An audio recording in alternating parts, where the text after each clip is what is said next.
आज के इस वीडियो में एक best zero balance saving account के बारे में बात करेंगे, लेकिन एक सबसे बड़ा सवाल ये बनता है कोई भी जीरो बैलेंस सेविंग अकाउंट क्या आपको उस तरीके की फैसिलिटी प्रोवाइड करवा सकता है जिस तरीके का आप एक्सेप्ट करते हो। कहने का मतलब ये हो, अगर आपके दिमाग में आता है मुझे जीरो बैलेंस सेविंग अकाउंट जाकर के एयरटेल पेमेंट बैंक में, जियो पेमेंट बैंक में ओपन कर लेना है। हाँ, एयरटेल पेमेंट बैंक, जियो पेमेंट बैंक या कोई भी पेमेंट बैंक हो, अपना अकाउंट ओपन करोगे, जीरो बैलेंस वाला अकाउंट होता है। कोई भी एवरेज बैलेंस मेंटेन करने की जरूरत नहीं है, कोई भी नेशनल फंडिंग करने की जरूरत नहीं है। इतने भी पेमेंट बैंक आते हैं उसके अंदर ना आरडी, एफडी, क्रेडिट का लोन के लिए कभी अप्लाई नहीं कर सकते हो। 2 लाख रुपए ज्यादा अपने सेविंग अकाउंट में मेंटेन करके रख भी नहीं सकते हो। ओवरऑल एक तरह से देखा जाए छोटी मोटी ट्रांजैक्शन के लिए तो ठीक है, आप उनके साथ बहुत अच्छे से जा सकते हो, लेकिन अगर आपको एक रेगुलर सेविंग अकाउंट चाहिए और आपको ये भी चाहिए भाई उसके अंदर सारी फैसिलिटी मिले, कल जरूरत पड़ जाए फ्यूचर में, कार लोन लेना है, होम लोन लेना है, क्रेडिट कार्ड लेना है, लोन मतलब किसी तरीके का लेना है, वो सब कुछ मिल जाए आराम से, तब तो आपको एक सेविंग अकाउंट ओपन करवाना चाहिए। मैं सेविंग अकाउंट क्यों कह रहा हूं, आप लोग ध्यान से समझिएगा। इसके अलावा हम किसी भी प्राइवेट या सरकारी बैंक के बारे में बात करें, जिसमें एचडीएफसी बैंक, आईडीएफसी बैंक, यहाँ पे एक्सिस बैंक, आईसीआईसीआई बैंक, ये जितने भी बैंक हैं इनके अंदर भी आपको जीरो बैलेंस की फैसिलिटी मिल जाएगी। कहने के लिए तो जीरो बैलेंस सेविंग अकाउंट रहेगा, लेकिन कहीं ना कहीं आपसे एसएमएस अलर्ट का चार्ज, यहां तक कि डेबिट कार्ड का चार्ज, चेकबुक का चार्ज, पासबुक का चार्ज, अकाउंट मेंटेनेंस चार्ज, इस तरीके छोटे छोटे चार्जेस लगा दिए थे। उन सबको देखते हुए मुझे ऐसा लगता है आपको ऐसा भी अकाउंट ओपन करवा लेना चाहिए जिसके अंदर आपको एवरेज बैलेंस मेंटेन करना पड़े तो कोई प्रॉब्लम नहीं है, क्योंकि अगर आपने एवरेज बैलेंस मेंटेन किया तो उसके बदले में आपको काफी अच्छा खासा बेनिफिट देखने के लिए मिल जाते हैं। कम से कम फालतू के चार्जेस तो बच ही जाओगे, और उससे जरूरी बात है अगर आप कहीं पर एवरेज बैलेंस को मेंटेन कर रहे हो तो आपको उसमें फैसिलिटी इतनी ज्यादा मिल जाती है कि आप उसका अगर यूज करो तरीके से तो फ्यूचर में आपको बहुत सारे बेनिफिट मिल जाएंगे। अगर मैं इन सबको देखता हूं तो आप घर बैठे हुए ऑनलाइन एक्सिस बैंक में अपना अकाउंट ओपन करवा सकते हो, जिसमें कि करीब 2,500 रुपए से लेकर 12,000 रुपए तक आपको एवरेज बैलेंस मेंटेन करना पड़ सकता है। जैसे अगर गांव के इलाके से आते हो 2,500 रुपए, शहर से इलाके से आओगे 5,000 रुपए, इस तरीके से अलग अलग कंडीशन है। लेकिन देखो 2,000-4,000 रुपए आपको मेंटेन करके रखो तो कोई प्रॉब्लम नहीं। अगर आप इतना बड़ा अकाउंट ओपन कर रहे हो, अगर 2-4,000 रुपए भी रखना ही नहीं है तो आप पेमेंट बैंक के साथ चले जाओ। अगर आपको लगता है कुछ बैलेंस मेरे को सेविंग करके रखना है तो आप भैया आ जाओ एक्सिस बैंक के साथ। देखिए अकाउंट को ओपन करने का लिंक डिस्क्रिप्शन मिल जाएगा, आप उस पर क्लिक करेंगे, आप इस पेज पे आ जाएंगे।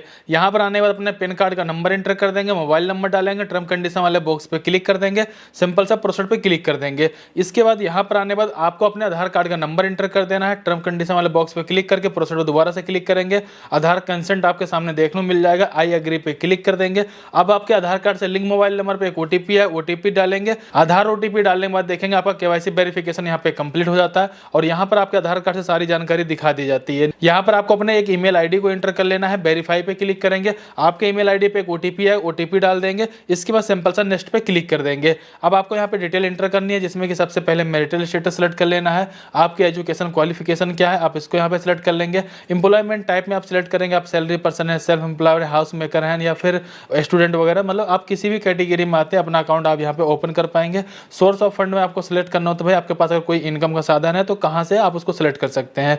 पूरे साल में आपकी इनकम कितनी होती है आप उसको यहाँ पे एंटर कर लेंगे। हालांकि इनका कुछ भी वेरिफिकेशन नहीं किया जाता, सिर्फ आपकी बेसिक जानकारी यहाँ पे ली जाती है। ये सारा कुछ फिलअप करने के बाद सिंपल से आपको नेक्स्ट पे क्लिक कर देना है। जैसे आप नेक्स्ट पे क्लिक कर देंगे इसके बाद आपको फादर नेम एंटर कर देना है, मदर का नेम एंटर कर देना है, और जिसको नॉमिनी बनाना चाहते हो अपने अकाउंट के लिए आप ऐड नॉमिनी पे क्लिक करके उनकी डिटेल को भी आप यहाँ पे एंटर कर देंगे। इसके बाद जैसे आप आगे बढ़ेंगे आपने जो भी डिटेल डाला हुआ आपको सारी जानकारी यहाँ पे देखने को मिल जाती है। जो भी आपने अपना एड्रेस डाला हुआ आपके एड्रेस के अकॉर्डिंग आपके नियर बाई जो भी ब्रांच रहेगी आपको ब्रांच दिखा दी जाएगी।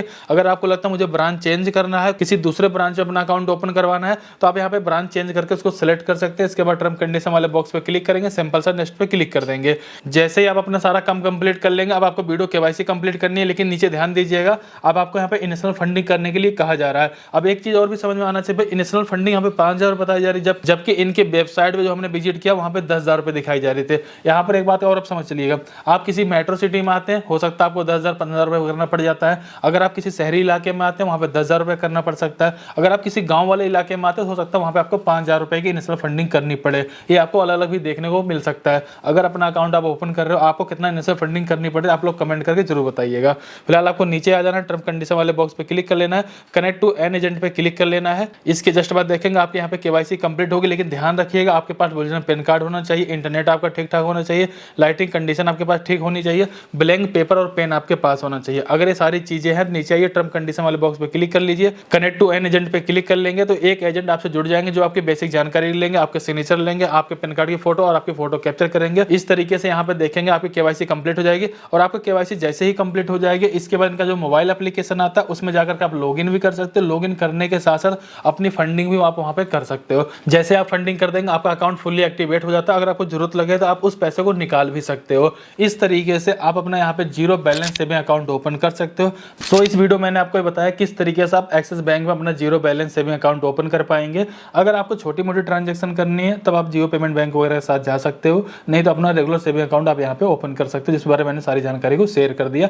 फिर भी कहीं पर कुछ डाउट हो तो आप लोग प्लीज कमेंट करके जरूर बताइए। तो चलिए फिर मिलते हैं किसी नेक्स्ट वीडियो में, तब तक के लिए जय हिंद जय भारत।